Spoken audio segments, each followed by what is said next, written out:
proche de Calaam. De nombreuses planètes se targuent de connaître la véritable histoire de la création de leur civilisation. Parmi celles-ci, nous pouvons noter que la majorité se dispute au sein de leur propre planète afin de défendre leurs croyances. Il y a donc fort à parier qu'elles soient toutes fausses et construites pour un quelconque jeu de pouvoir ou pour assouvir un besoin d'espoir.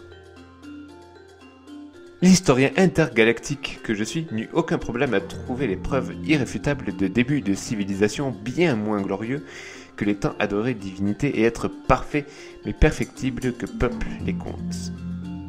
Une planète néanmoins se démarqua dans mes recherches. L'immense respect que je porte à son peuple me pousse à garder son anonymat. Je l'appellerai donc Gaelis. Gaelis est de ces planètes magnifiques et pacifiques, de celles qui ignorent le reste de l'univers au profit de leur famille et terre, et qui n'en ressentent aucun manque. J'eus la joie de découvrir ce peuple au détour d'un mauvais réglage de mon voyageur spatio-temporel, qui le détruisit du même coup. Sur cette planète illuminée d'une étoile et entourée de 4 satellites rocheux, la population est dispersée en plusieurs cités et villages plus modestes.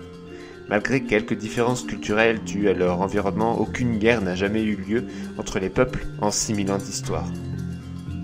2 facteurs expliquent ce phénomène exceptionnel. La longévité de la population, chaque individu pouvant vivre jusqu'à 200 ou 300 ans, et une légende ancrée dans la réalité de chacun, dans leurs actes et leurs pensées. Une histoire racontée de génération en génération depuis les débuts de la civilisation, et dont l'influence n'a jamais fané. Elle aurait été apportée par un envoyé des dieux aux premiers habitants de la Terre, qui, en ces temps-là, survivaient en groupe, n'ayant pour outil que des branches taillées contre les rochers et du feu pour se réchauffer. Leurs vêtements étaient composés de verdure et de poils, et leur langage, bien que satisfaisant pour des êtres aux prémices de leur civilisation, n'était pour l'instant accessible qu'à certains érudits. Le messager divin serait apparu devant un de ces groupes à la recherche de nourriture. Habillé de vêtements d'argent brillant sous la lumière, le regard illuminé d'une détermination sereine que personne n'avait jamais vue, il s'exprima en ces mots. « Ne craignez ni mon accoutrement ni mes manières, car elles sont vôtres. Ne craignez ni votre futur, ni vos besoins, car ils sont miens. Je vous apporte un toit et de la nourriture en mon nom, que le temps transformera en confort et plaisir. Je vous apporte la paix et la prospérité dans le nom de Calaam, qui protégera votre civilisation quand le temps l'aura choisi. » Son air assuré et son calme, ainsi que ses connaissances en de nombreux domaines, lui valurent d'être rapidement accepté en tant que professeur. Il leur enseigna la fabrication des outils et l'agriculture, l'empathie et la spiritualité. Il ne nia jamais être un envoyé des grandes forces régissant Gaelis, mais ne leur dit jamais d'où il venait. Il leur expliqua cependant qu'il était sur cette planète pour préparer l'arrivée de Calaam, qui naîtrait parmi le peuple dans les temps futurs et sauverait ce peuple d'un grand danger quand le temps sera venu. Le peuple, reconnaissant pour tous ses dons, décida d'utiliser les connaissances apportées pour l'aider dans sa mission, et tous participèrent à la création de la civilisation destinée à accueillir le Sauveur. Puis l'envoyé divin disparut. La civilisation alors naissante le pleura, tout en continuant à rendre hommage à ses enseignements et à perpétuer la légende de Calaam et de son messager. Ainsi, lorsqu'il réapparut 500 ans plus tard, la population l'honora avec gratitude et respect. Elle s'était développée dans de nombreux aspects, mais toujours en adéquation avec ses messages. Il leur enseigna l'importance des arts et de la culture et le cosmopolitisme. Il les aida à instaurer une démocratie encore aujourd'hui inégalée par-delà l'univers. Il entreprit de visiter la planète entière afin de répandre ses connaissances et la promesse du Sauveur. Et il disparut à nouveau. À plusieurs reprises rendit-il visite à ce monde en les gratifiant de connaissances, s'assurant de leur bonheur et annonçant l'arrivée toujours plus proche de Calaam, à tel point qu'il n'eut plus rien à leur apprendre et ne revint que pour apprécier la vision des cités magnifiques qui s'étaient développées pendant ses absences, la vie des villages aux cultures hétéroclites et la fascination des jeunes générations pour le futur héros, qu'il ne manquait jamais de décrire avec véhémence à tous ceux qu'il rencontrait. La peur de l'avenir était un concept inexistant, chacun étant assuré que si un jour un danger menaçait Gaelis, Calaam alors arriverait pour les sauver. En réaction aux questions parfois trop impatientes, ou plus probablement parce qu'il était temps, Le messager finit par annoncer avant de disparaître que Calaam naîtrait dans la cité de Philly, dans 5000 nuitées, et qu'il serait reconnaissable par une tache de naissance particulière en forme d'oiseau sur l'omoplate gauche. À cette nouvelle, l'excitation grandissante se ressentit dans le monde entier. Chacun se préparait à son arrivée, s'assurant que Calaam ne puisse qu'être fier du peuple de Gaïlis, la planète qu'il devrait protéger. Le sauveur tant attendu arriva à la date promise, à l'endroit promis, y arborant la marque de naissance promise. La sagesse accumulée au fil des années avait depuis longtemps pris le pas sur une quelconque jalousie ou autre sentiment négatif. Mais la famille de Calaam fut traitée avec respect et sympathie. L'enfant put donc grandir avec les autres enfants de son âge, recevoir une éducation normale, et s'il eut connaissance très tôt de la légende qui entourait sa vie, il n'en souffrit pas durant son enfance. J'arrivais moi-même sur Gaïlis, alors qu'il était un jeune homme. Mon voyageur m'avait fait atterrir dans une petite rue de ce que j'apprendrai plus tard être la cité de Fibon. Je parvenais rapidement et discrètement à récupérer des vêtements d'origine faits de tissus végétaux légers aux couleurs brillantes, assemblés en robes, blouses, pantalons et accessoires, et à explorer la ville. Fibon était une des plus grandes cités de la planète et possédait une architecture d'une délicatesse que j'ai rarement vue. Les bâtiments pourtant imposants ne me donnaient pas l'impression très habituelle d'écraser les piétons traversant les rues, mais que n'importe qui pouvait, en marchant, atteindre le ciel. Ils étaient faits d'un matériau rocheux que les artisans avaient réussi à transformer en pan opaque ou transparent, en le rendant plus ou moins dense. La population était calme et heureuse, vaquant à ses occupations, ne connaissant aucun terme équivalent au mot travail, chacun faisant ce qu'il voulait faire même s'il s'agissait de ne rien faire. Un soir où j'interrogeais la femme âgée qui avait accepté de m'héberger sans poser de questions, elle me raconta la légende de Calaam et son messager, et les conséquences d'une telle histoire sur la sérénité de son peuple. Je me mis dès le lendemain en route vers Philly afin de voir ce sauveur tant attendu. Le rencontrer était bien plus facile que je le pensais, et après plusieurs semaines de discussions toutes plus intéressantes les unes que les autres et de visites de l'extraordinaire cité, nous étions devenus d'excellents amis. Je gardais ma véritable identité secrète par habitude, ne voulant pas troubler cette civilisation harmonieuse par des informations qui ne leur auraient rien apporté d'autre que des ennuis. Calaam se confia à moi un soir, alors qu'une légère tristesse apparaissait sur ses traits.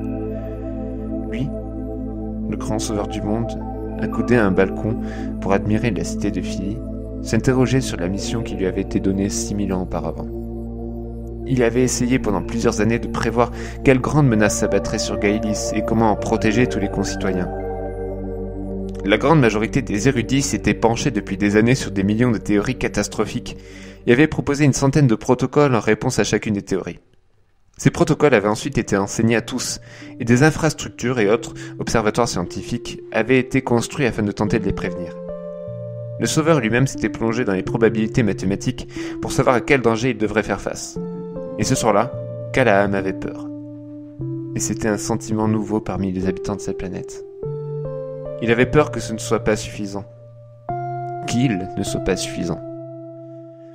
Le messager n'était pas réapparu depuis l'annonce de la naissance du sauveur, et celui-ci se sentait abandonné, seul dans ses doutes quand le reste du monde avait toujours bénéficié des conseils et connaissances de celui qui lui avait posé ce poids sur les épaules. C'est alors que l'observatoire céleste le contacta.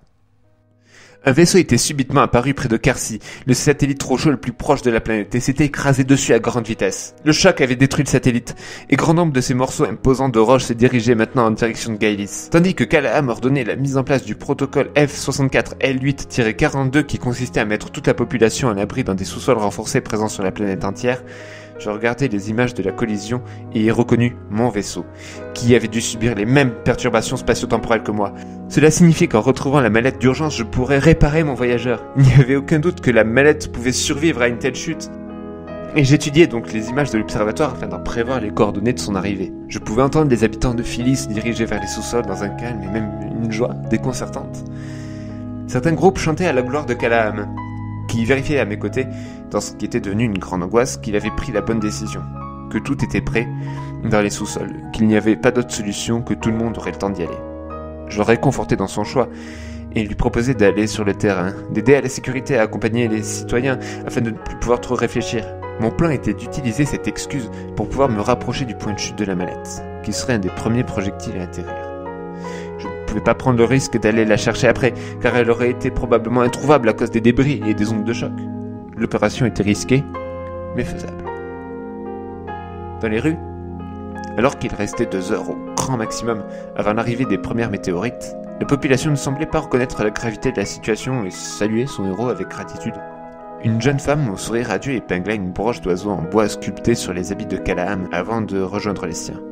Des chants et des rires s'élevaient de part et d'autre de la ville, célébrant le sauveur divin et son messager, mais aussi cette catastrophe qui arrivait enfin, qui permettait enfin l'accomplissement de la légende. Des confettis étaient projetés dans les airs par des enfants portant des masques du héros. Tout cela avait des allures de carnaval improvisé et j'espérais, malgré moi, qu'une quelconque cohue aurait lieu, me permettant d'aller à la recherche de la mallette sans mettre en danger Calaam. Mais cela n'arrivait pas. Et quand je pris un chemin dérobé, alors qu'il aidait une dame âgée à se relever, il me vit et décida de me suivre. Je ne le découvrais que plus tard, alors que nous étions bien éloignés des rues principales et que je ramassais ma mallette avec satisfaction.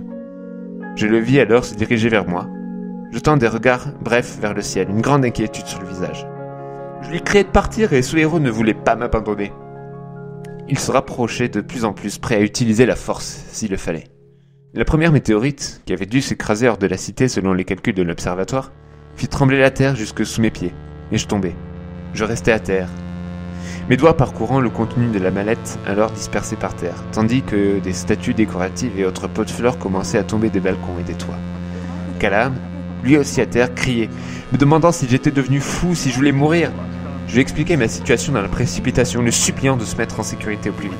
Alors que les chocs se multipliaient, provoquant des nuages de poussière, des chutes de bâtiments et des tremblements incessants du sol, sa détresse se transforma en colère et il m'accusa de l'avoir abandonné, d'avoir gâché sa vie, de lui avoir donné une mission dont il ne voulait pas.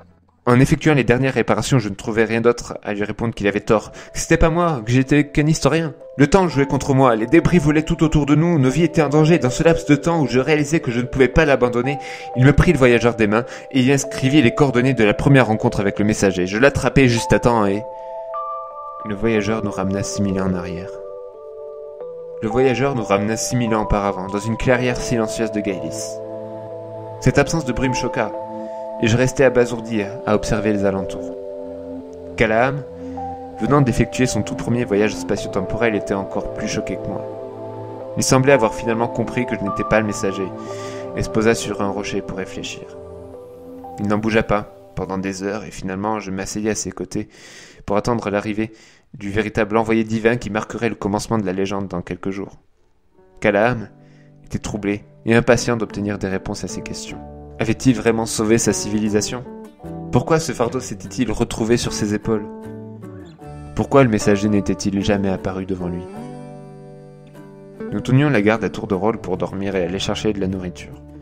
Au 4e jour, je laissai donc mon ami à la clairière pour aller chercher les pièges que nous avions mis en place pour manger. C'est alors que je le vis. Un vieil homme habillé de tissu brillant, allongé sur le sol, mort. Je m'approchai et vis une broche d'oiseau en bois sculpté accrochée à ses vêtements. La surprise laissant place à la compréhension du puzzle qui se mettait finalement en place devant mes yeux, je courais rejoindre la clairière.